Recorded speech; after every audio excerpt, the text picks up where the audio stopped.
Saudara yang terkasih dalam Tuhan Yesus, kita bersyukur karena Tuhan sudah menyertai kita dan hari ini boleh bersama-sama kembali mendengarkan firman Tuhan. Saudara, silakan baca Matius pasal 18 ayat 21 sampai 35.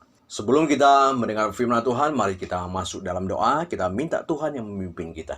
Bapa surga, kami bersyukur sekalipun sulit, banyak tantangan, masalah yang kami hadapi di masa-masa pandemi ini. Tapi kami masih bersyukur karena Tuhan masih menolong kami melewati hari-hari yang sulit ini.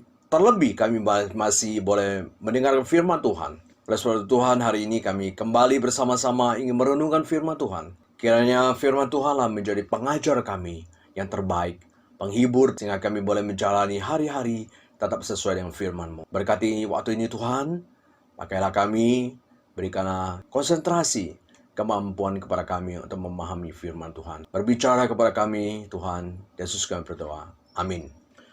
Saudaraku, di dalam Matius pasal 5 ayat 44, Tuhan Yesus berkata, "Tetapi aku berkata kepadamu, kasihilah musuhmu dan berdoalah bagi mereka yang menganiaya kamu." Rick Warren berkata, "Berpikirlah seperti Yesus yang bersedia mengampuni orang yang telah menyakiti Anda." Yesus membuktikannya di kayu salib. Dia berdoa untuk orang yang menyalibkannya dengan berkata, "Ya Bapa, ampunilah mereka sebab mereka tidak tahu apa yang mereka perbuat." Jadi saudaraku, mengapa kita harus mengampuni? Karena memang tidak ada gunanya kita menyimpan sakit hati sendiri, bukan? Sesungguhnya kita hanya sedang menyakiti diri sendiri. Maka Rick Warren berkata, dendam itu ibarat sedang meminum racun. Jadi jika kita masih menendam, tidak bisa mengampuni, artinya kita itu sedang meminum racun. Jadi seperti kita itu sedang bunuh diri, bukan? Maka saudaraku, janganlah kita mendendam. Kita harus belajar mengampuni. Sebab yang rugi itu kita, bukan orang lain. Tetapi masalahnya adalah, ternyata sekalipun kita tahu dendam itu seperti meminum racun, tetapi ternyata kita lebih suka minum racun, saudaraku. Buktinya kalau kita disuruh memilih antara mengampuni atau tidak mengampuni, bukankah kita lebih memilih untuk tidak mengampuni? Bukankah kita lebih senang menyimpan dendam? Kita akan merasa tetap nyaman dengan tidak mengampuni. Kita merasa justru mengampuni itu tidak nyaman. Kita berkata dalam hati kita, enak amat ampuni dia ya. Saya juga ingin dia tahu bahwa saya sakit. Maka biar kita sama-sama sakit saja. Biar kita sama-sama minum racun. Jadi tidak mudah bagi kita untuk mengampuni. Bahkan kita ini bisa menyimpan racun dendam ini selama berpuluh-puluh tahun. Sekalipun kita tahu bahwa hal itu akan menyakiti kita, racun itu tetap kita minum. Betul tidak, saudaraku? Yang lebih mengherankan lagi bagi saya, kita ini ternyata alasan untuk tidak mengampuni seringkali bukan berasal dari masalah besar, tapi karena masalah kecil. Ada orang yang tidak mengampuni suaminya hanya karena suaminya tidak ingat hari ulang tahunnya dan memutuskan bercerai. Ada orang yang dendam pada pamannya selama puluhan tahun. Saat minta sumbangan pada pamannya untuk biaya operasi, tidak diberi. Padahal pamannya itu waktu itu tidak ada uang. Tapi dia marah, dendam. Ada lagi yang hanya gara-gara pinjam sesuatu barang, dan orang yang meminjam tidak mengembalikan, lalu pemiliknya minta barang itu kembali. Nggak taunya, si peminjam marah dan mendendam kepada yang punya barang itu. Hanya gara-gara dia minta barang itu kembali. Aneh bukan? Tapi itu realita. Ada lagi yang utang sama orang. Waktu yang punya uang tagih kepada orang yang berutang, dia marah, dendam, hingga sampai membunuh orang yang nagih. Bukankah itu hak dia untuk menagih utang yang dia pinjamkan? Tapi kenapa dia bisa lebih galak? Dan itu terjadi di dalam kasus di berita ini, saudara. Jadi alasan tidak mengampuni itu tidak selalu karena masalah besar. Justru bisa karena masalah kecil. Tapi sebaliknya, yang lebih membingungkan saya, Ada orang yang justru tetap bisa mengampuni sekalipun orang itu terus menyakiti dan melukai dia. Ada orang yang dimarahi dan diteriakin di depan umum dengan kata-kata kasar. Tapi aneh, dia bisa mengampuni.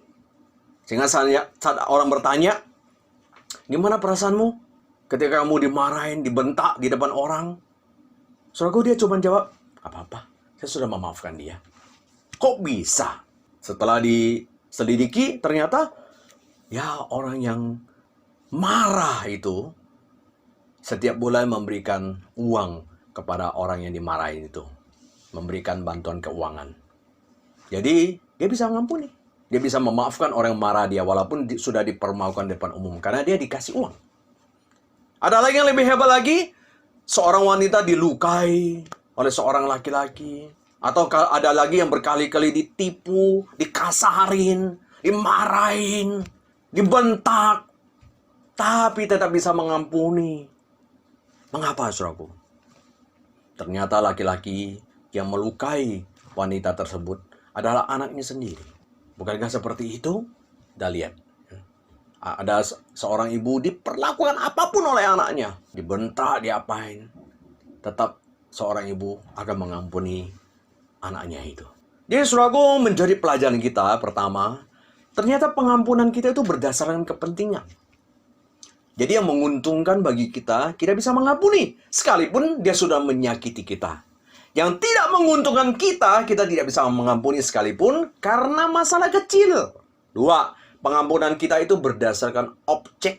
Jika terhadap orang yang kita sayangin, apalagi anak kita, atau siapapun yang kita sayangin, kita bisa mengampuni kesalahannya. Jika orang tersebut memang adalah orang yang tidak kita sukai, dan kita anggap orang kecil, kesalahan kecil pun akan membuat kita tidak bisa mengampuni dia. Jadi sebenarnya kita bisa mengampuni, hanya tidak mau. Betul tidak? Tapi pertanyaannya saudaraku, apakah kita harus selalu mengampuni? Ternyata Tuhan tidak menekankan tentang mengampuni. Tetapi dia sebenarnya mengajarkan kita itu untuk mengalami kasih Allah. Dan memberikan respon yang benar terhadap kasih Allah. Nah, saudaraku, oleh karena selama ini kita itu hanya berfokus pada mengampuni, hal itulah menjadi alasan mengapa kita sulit sekali mengampuni. Karena kita fokusnya pada mengampuni, bukan pada mengalami kasih Allah. Misalnya, sering kita diajar, kamu harus mengampuni. Atau dikasih 5 langkah kita mengampuni. Padahal, mana bisa kita mengampuni? Ternyata, hanya ada satu cara untuk kita bisa mengampuni. Jika kita sudah mengalami kasih Allah. Kalau kita sudah mengalami kasih Allah, otomatis kita bisa mengampuni. Jika kita tidak bisa mengalami kasih Allah, selama kita tidak mengalami kasih Allah, kita tidak mungkin mengampuni. Sekalipun kita tahu bahwa mengampuni adalah baik. Karena kita selalu punya alasan untuk tidak mengampuni. Dan alasan kita itu sangat logis. Coba kita lihat bagian yang kita sudah baca. Di dalam bagian itu ada 2 bagian, ya kan? Pertama, seseorang yang berutang kepada raja, lalu diampuni, ya. Lalu kemudian setelah itu, orang yang diampuni itu ketemu sama temannya yang berutang sama dia. Dia tidak mengampuni. Nah, kita lihat ya. Saya tanya kepada saudara. Ya, coba kita hilangkan bagian pertama dari cerita ini. Jadi kita hilangkan bagian orang itu berutang kepada raja. Kita hanya fokus kepada cerita yang kedua. Orang yang berutang sama temannya. Apa yang terjadi kalau tanpa cerita pertama? Jadi ceritanya yang begini. Ada orang yang berutang pada temannya, tetapi tidak mau bayar. Saya tanya kepada saudara. Dia tidak mau bayar apapun alasan, yang penting dia tidak mau bayar kan? Dia bilang tidak ada uang, nanti ditunggak. Tapi intinya kan dia tidak mau bayar. Saya tanya kepada saudara. Salah tidak orang tersebut itu marah sama temannya yang berutang tapi tidak mau bayar? Enggak dong. Namanya utang harus dibayar, bukan? Apakah salah jika akhirnya dia memasukkan temannya ke penjara? Tidak, bukan? Secara hukum dia sah. Justru dia sesuai hukum. Saat dia menagih utang kepada temannya tidak mau bayar, dia menempuh jalur hukum. Sah sekali, bukan? Malahan orang itu sangat mengikuti hukum. Tidak main hakim sendiri. Coba kita lihat saat ini. Jika ada orang berutang sama kita 100 juta atau 50 juta. Dia tidak mau bayar. Apakah salah kalau saya dan saudara nagih kepada orang yang berutang itu? Minta dia bayar uang yang dia utang. Kita mengatakan, gampang aja dia utang, bayar kok susah. Memang orang seperti itu ya. Gampang utang tapi bayarnya susah. Kalau dia tidak mau bayar, karena nuntut dia secara hukum, salah nggak? Nggak, bukan. Dia pun dimasukkan penjara pun, kita tidak salah. Jadi, kita lihat, orang ini sangat logis sekali. Dan sangat manusiawi sekali, tidak mengampuni orang yang berutang kepada dia. Ya, sangat logis sekali. Nah, saudaraku, sama halnya dengan kita. Sangat logis dan manusiawi. Tanpa cerita pertama ya. Jika kita tidak mengampuni orang yang melukai kita, yang menjelekkan kita, tiba-tiba tanpa salah, tanpa apa-apa dia marahin kita, jelekkan kita. Dan semua itu bisa menjadi alasan yang sangat logis bagi kita untuk membenci dan tidak mengampuni dia. Kita tidak menjadi orang yang bisa begitu mulia sampai ketika ada orang menyakiti kita lalu kita diam saja. Malahan kadang-kadang kita lihat ada orang yang ditindas, dianiayai, diperlakukan tidak baik, lalu mereka hanya diam, tidak merasa kesal sama orang itu kan? Kita berkata, kamu bodoh amat sih, kok diam aja? Balas dong, biar dia tahu siapa diri kamu. Karena kamu diam maka dia ngelunjak sama kamu. Dia anggap kamu remeh, betul tidak? Jadi logis. Kalau kita tidak mengampuni, kita punya alasan. Tapi itu terjadi ketika tanpa cerita pertama. Bagaimana sekarang dengan adanya cerita pertama? Baru dilanjut yang kedua. Dan itu ceritanya menjadi lain. Kenapa? Karena cerita kedua dimulai dengan cerita pertama. Diceritakan oleh Tuhan Yesus bagaimana orang ini berutang kepada tuannya dengan jumlah yang sangat besar. Tetapi tuannya itu mengampuni semua utangnya dan tidak memasukkan dalam penjara. Disitulah awal dan dasar orang itu juga dituntut harus mengampuni. Sehingga dia akan disalahkan jika dia tidak mengampuni temannya. Jadi berbeda. Apalagi hutang temannya itu lebih kecil daripada hutangnya kepada raja, kepada tuannya. Yang lebih besar, malah dia diampuni. Mengapa dia tidak bisa mengampuni hutang temannya yang kecil? Jadi inilah cerita yang sebenarnya ya. Sehingga, saudaraku, karena ada cerita pertama yang menjelaskan bagaimana dia sudah diampuni, maka kalau dia tidak bisa mengampuni, dia akan dibilang sebagai orang yang tidak tahu diri, tidak tahu terima kasih. Maka kita lihat Tuhan Yesus sangat bijaksana sekali. Dia tidak meminta kita mengampuni tanpa dasar, asal suruh kita mengampuni. Tapi Allah terlebih dahulu menunjukkan kasih-Nya kepada manusia, kepada kita. Dan ketika kita sudah mengalami kasih Allah, diberikan kasih-Nya, jika kita tidak bisa mengampuni, hal itu menjadi dasar dia menghukum kita dan marah kepada kita. Dan dia juga menjadi dasar menyuruh kita juga mengampuni, karena dia juga sudah mengampuni kita. Berarti pelajaran bagi kita, seberapa besar kita bisa mengampuni orang lain ada tergantung seberapa besar kita merasakan kasih Allah. Semakin besar kita bisa merasakan kasih Allah di dalam hati kita, maka semakin kita bisa mengampuni orang lain. Mengapa seorang ibu bisa mengampuni anaknya yang bersalah terus berulang-ulang? Karena kasihnya itu besar kepada anaknya. Jadi kasih yang besar itu menutupi semua kesalahan anaknya. Sehingga selalu ada pintu pengampunan bagi anaknya. Mengapa kita sulit mengampuni orang lain? Karena kita memang tidak mengasihi orang lain. Kita tidak memiliki kasih itu kepada orang lain. Ketidaksukaan kita, kebencian kita lebih besar daripada kasih kita kepada orang lain. Sehingga kita tidak bisa mengasihi mereka. Jadi hanya satu cara untuk kita bisa mengampuni, yaitu terus merasakan kasih Allah. Sampai kasih Allah memenuhi hati kita. Jadi Tuhan Yesus mengajak kita berfokus pada kasih Allah. Bukan pada bagaimana kita harus mengampuni. Karena jika kita sudah bisa merasakan kasih Allah, maka kasih Allah itu akan memenuhi hidup kita, baru kita bisa mengampuni orang lain. Jadi saudaraku, mengampuni adalah hasil akibat dari orang yang sudah merasakan kasih Allah. Jadi orang yang tidak mengampuni bukan masalah bisa atau tidak, karena dia belum merasakan kasih Allah. Lalu saudaraku, kita lihat lagi kembali pada perikop ini. Bagaimana seandainya hanya cerita pertama tambah cerita kedua? Jadi hanya cerita pertama kita diampuni oleh raja. Tanpa cerita kita bertemu dengan orang yang berutang kepada kita. Jadi hanya cerita pertama. Jadi artinya apa saudaraku? Kalau tanpa cerita kedua, kita hanya menerima kasih Allah, kita hanya menerima pengampunan Allah, dan artinya kita tidak perlu mengampuni. Saya tanya, saudara dan saya lebih senang yang mana? Ada cerita pertama, tanpa cerita kedua, atau ada cerita pertama dilanjutkan dengan cerita kedua? Pasti, kalau bisa kita maunya hanya cerita pertama, tanpa cerita kedua. Betul tidak? Mengapa? Karena jika tanpa cerita kedua, berarti kita cuma terima kasih dan pengampunan Tuhan. Karena kalau jika ditambah dengan cerita kedua, kita yang sudah menerima pengampunan juga harus mengampuni. Itu yang tidak kita sukai. Betul tidak? Maunya kita itu memang hanya cerita pertama, tanpa kedua. Mengapa? Karena memang kita lebih senang menerima kasih dan menerima pengampunan tanpa perlu mengampuni orang lain.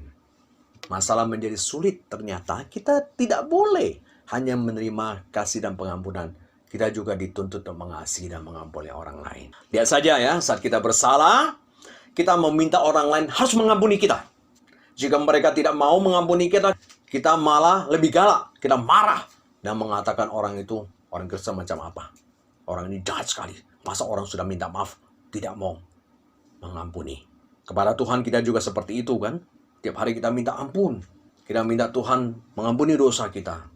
Tetapi ketika ada orang bersalah kepada kita, kita disuruh mengampuni, kita harus menjawab. Enak amat ya. Ngampuni dia. Kamu nggak tahu bagaimana rasanya sakit hati ini. Coba kamu yang alami. Kamu nggak ngerasain sih. Bukan kamu yang sakit sih. Kita menjadi sulit mengampuni. Karena memang maunya kita seperti itu. Kita hanya mau terima kasih Allah, pengampunan. Kita hanya mau orang lain mengasihi dan mengampuni kita.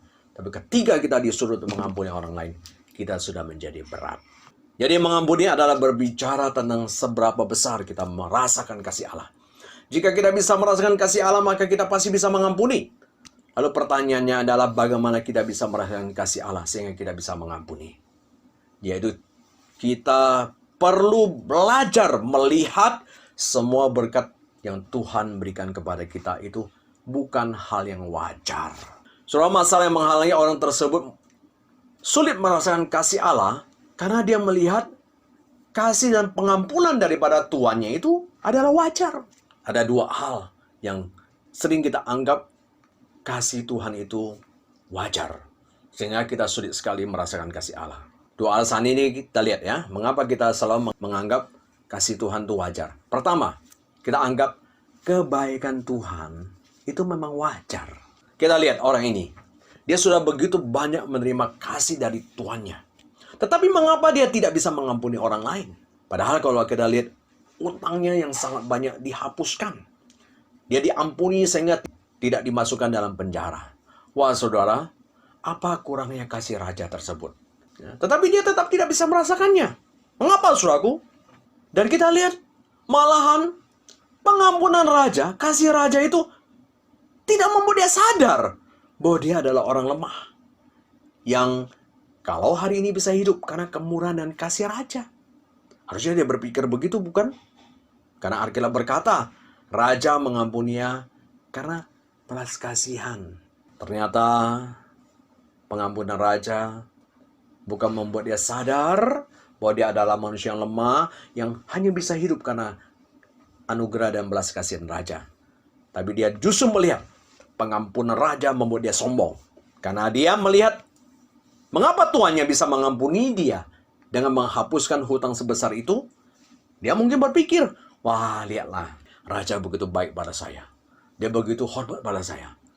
Pasti karena saya sudah berjasa pada dia. Pasti selama ini kayak saya sudah menjadi hamba yang setia. maka dia mengasihi saya. Dia membalas kesetiaan saya dengan mengampuni saya. Padahal Alkitab mengatakan raja mengampuni karena raja belas kasihan.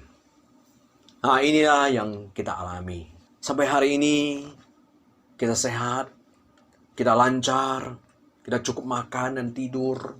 Apakah membuat kita sadar semua berkat bukan karena kita baik, tapi Tuhan yang berbelas kasihan kepada kita? Banyak dari kita merasa kita diberkati karena kita baik, bukan? Apalagi saat melihat teman kita ada yang sakit, teman kita ada yang bangkrut, dan kita masih lancar. Itu biasanya membuat kita sombong dan merasa lebih baik daripada mereka. Kita sulit sekali merasakan kasih Tuhan dan tahu kalau kita bisa ada sampai hari ini karena belas kasihan Tuhan. Jadi orang yang tidak bisa merasakan kasih Allah bukan karena Tuhan tidak mengasihi dia, tapi karena dia tidak peka terhadap kasih Allah. Tuhan memberikan kepada kita semua manusia kasih-Nya, tapi tergantung kita peka atau tidak terhadap kasih-Nya.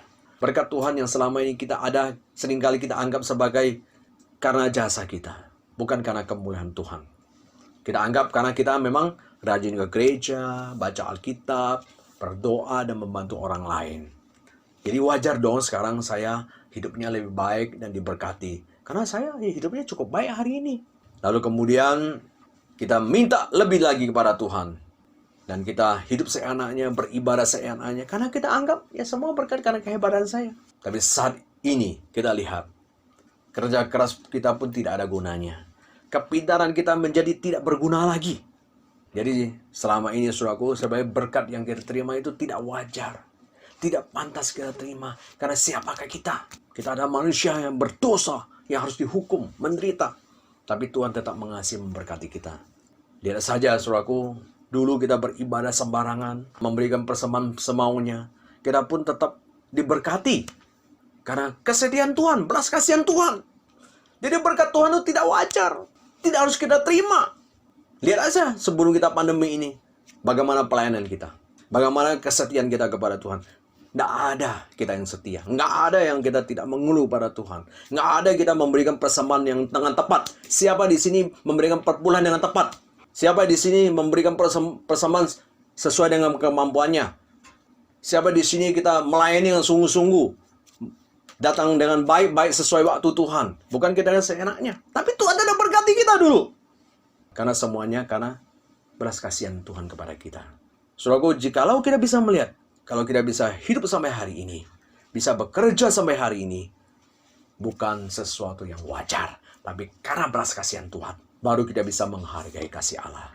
Dan kita baru bisa memberikan respon yang benar terhadap kasih Allah, sehingga kita pun mengasihi orang lain dan mengampuni orang lain. Saudaraku, yang kedua, mengapa kita bisa melihat kasih Tuhan itu wajar, sehingga kita tidak mengalami kasih Allah? Kita anggap menjadi Tuhan itu memang wajar, baik pada anaknya, mengasihi anaknya. Ini yang terjadi pada orang ini.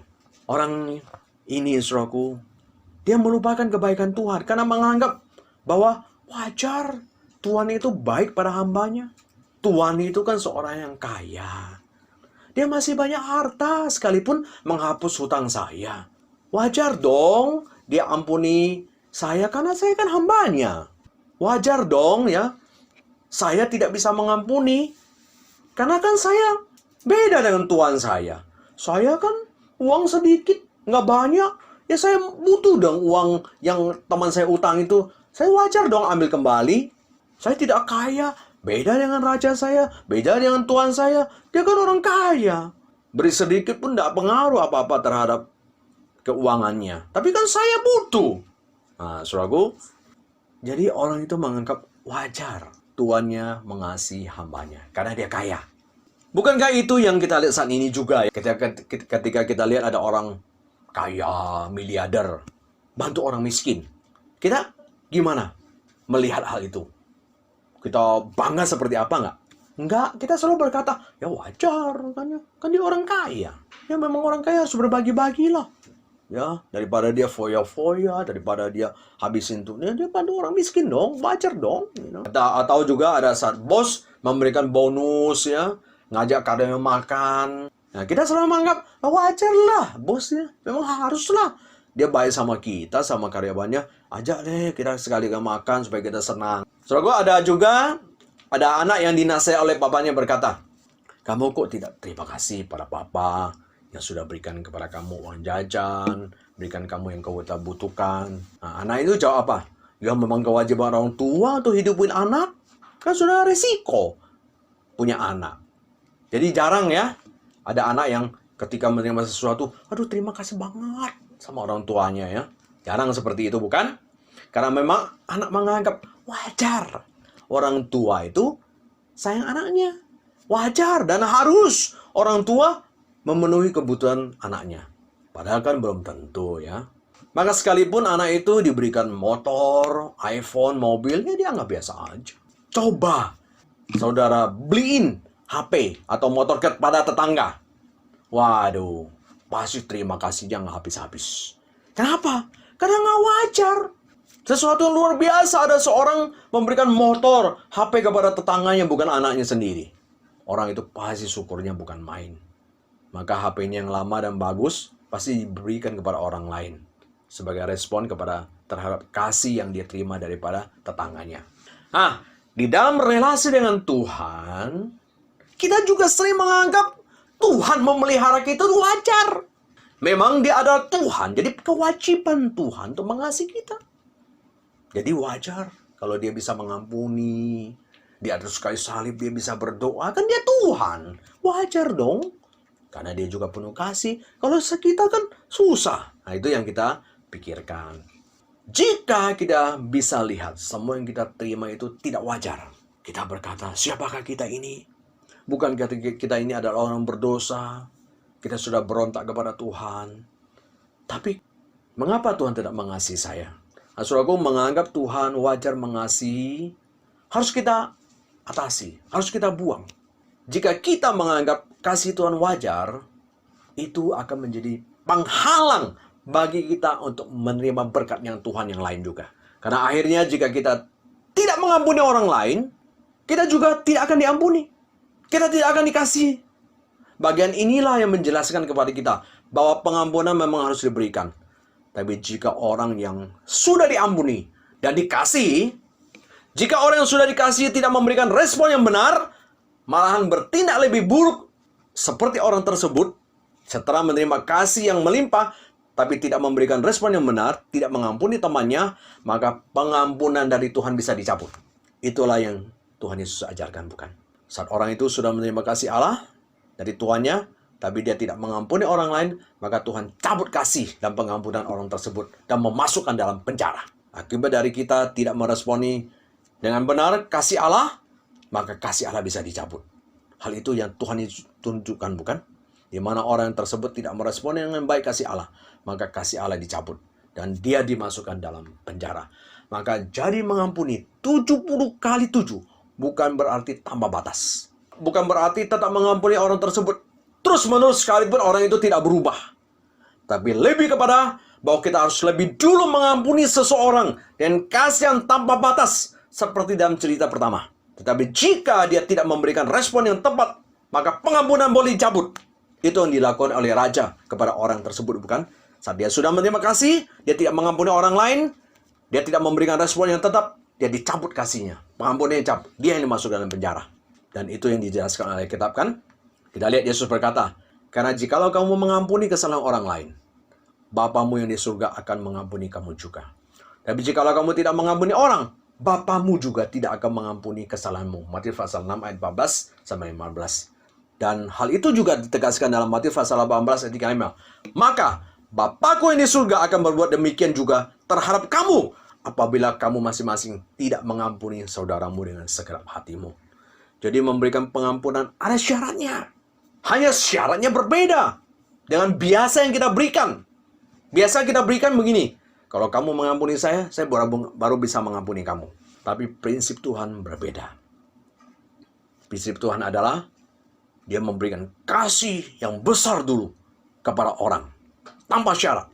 Setelah itu, kita yang sudah menerima kasih Allah, kita juga harus memberikan respon yang benar terhadap kasih Allah dan berkat Tuhan dengan benar. Jika tidak, maka kasih Allah akan dicabut. Jadi berbeda dengan syarat kita, bukan? Di sini Allah terlebih dahulu memberikan kasih yang mengampuni. Tapi jika tidak direspon dengan baik, hal itu sama dengan menyanyiakan kasih Allah. Maka kasih Allah akan cabut seperti orang tersebut. Hal ini sama dengan hubungan dengan anak.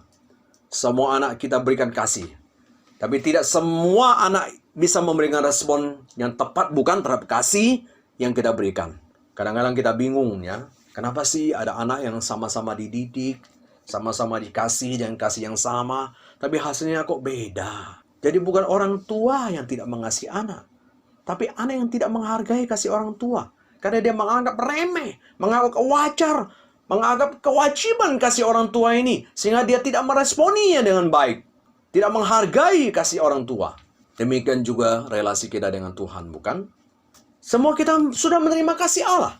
Tidak ada yang tidak menerima kasih Allah. Tapi berapa banyak yang kita bisa merasakan menghargai kasih Allah, melihat semuanya tidak wajar. Maka banyak yang meremehkan kasih Allah.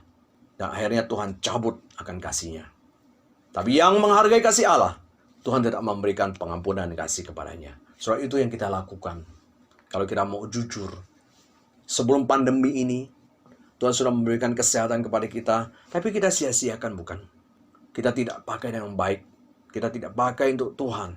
Kita pakai untuk berdosa, untuk melayani hawa nafsu kita. Maka saat pandemi ini Tuhan cabut kesehatan kita. Kita baru menyadari kesehatan itu dari Tuhan. Karena sekalipun kita sudah jaga kesehatan, kita sudah jaga makanan, kita tetap sakit. Dulu Tuhan berkati kita dengan banyak berkat, tapi kita tidak memberikan respon yang baik. Kita merasa ini hasil kerja saya. Hasil saya melakukan sesuatu dengan baik. Maka kita memberikan persembahan seenaknya, semaunya. Sama Tuhan kita penuh perhitungan dalam memberi. Tapi sama diri kita beli barang ini, beli yang itu tanpa perhitungan. Kita anggap semua barang itu murah ketika kita mau beli. Walaupun harganya 500 juta lebih. Tapi untuk Tuhan, kita kasih 2 juta, 3 juta, 5 juta, kita sudah anggap besar. Padahal semua berkat dari Tuhan. Barang semahal apapun kita beri untuk diri sendiri. Tapi untuk Tuhan kita perhitungan.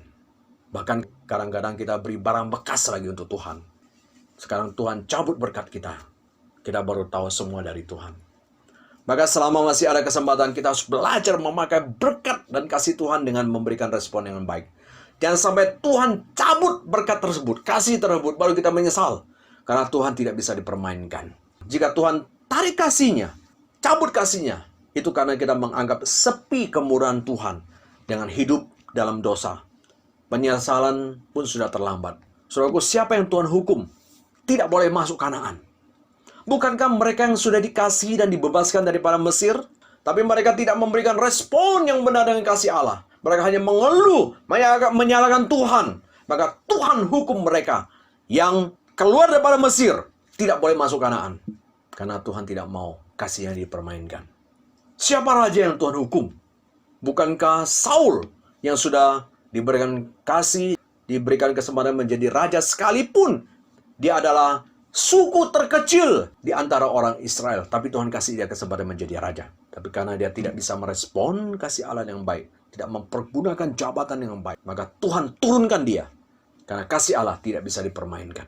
Jadi bagaimana kita bisa merasakan kasih Allah dan memberikan respon yang tepat? Coba belajar melihat semua berkat Tuhan yang Tuhan berikan kepada kita saat ini, yang kita miliki saat ini, itu bukan hal yang wajar. Mengapa? Karena siapakah kita? Bukankah kita orang berdosa? Mengapa Tuhan tetap mengasihi kita, memberkati kita? Jadi jangan berkata bahwa berkat hari ini karena usaha kita. Lalu bagaimana kita bisa melihat berkat Tuhan sebagai hal yang tidak wajar? Coba tanya kepada saudaraku dengan satu pertanyaan. Mengapa Tuhan memberkati saya? Padahal saya bukan siapa-siapa. Biasanya kita bertanyakan, Tuhan, mengapa Engkau tidak memberkati saya? Mengapa Tuhan lebih memberkati orang lain? Karena kita merasa layak menerima berkat Tuhan. Karena kita sudah rajin, kita tuntut Tuhan harus berkati kita. Nah, sekarang coba rubah pertanyaannya. Tuhan, mengapa? Tuhan masih memberkati saya ya. Padahal saya ini hidupnya udah gak setia, masih berdosa, berikan persembahan juga seenaknya, ibadah juga seenaknya. Harusnya saya tidak diberkati dengan kehidupan seperti itu. Tapi Tuhan kenapa tetap memberkati saya ya? Nah, disitulah kalau kita bisa melihat berkat Tuhan dengan tidak wajar, itu akan menolong kita untuk melihat bahwa semua yang kita miliki adalah betul-betul karena kemurahan Tuhan, bukan karena kehebatan kita. Dari situ kita bisa merasakan kasih Tuhan. Ketika kita bisa merasakan kasih Tuhan, kita bisa memberikan respon yang benar. Dan kita bisa mengasihi orang lain. Kita bisa mengampuni orang lain. Karena kita tahu hidup kita saat ini adalah hidup karena kasih Tuhan dan pengampunan Tuhan. Amin. Mari kita berdoa. Tuhan Yesus, terima kasih. Tolonglah kami yang selama ini tidak bisa mengampuni. Bahkan kami juga seringkali meremehkan kasih Tuhan, berkat Tuhan. Menganggap sepi kemurahan Tuhan. Padahal kemurahan Tuhan adalah membawa kami kepada pertobatan. Tuhan, tolonglah kami menjadi manusia yang peka terhadap kasih-Mu. Sehingga setiap hal yang kami miliki, nafas hidup yang kami miliki, boleh membuat kami sadar, itu karena Tuhan yang menolong kami. Sehingga kami boleh hidup dalam kasih-Mu. Hati kami boleh penuh kasih-Mu. Sehingga kami bisa memberikan respon yang benar terhadap kasih-Mu dan bisa mengampuni orang yang bersalah kepada kami. Tolonglah Tuhan kami yang sulit sekali mengampuni. Pengampunan bukan natur kami, Tuhan. Natur kami adalah kami membenci. Oleh sebab Tuhan, tolong kami untuk bisa mengampuni orang lain yang bersalah kepada kami. Terima kasih Tuhan. Yesus kami berdoa. Amin.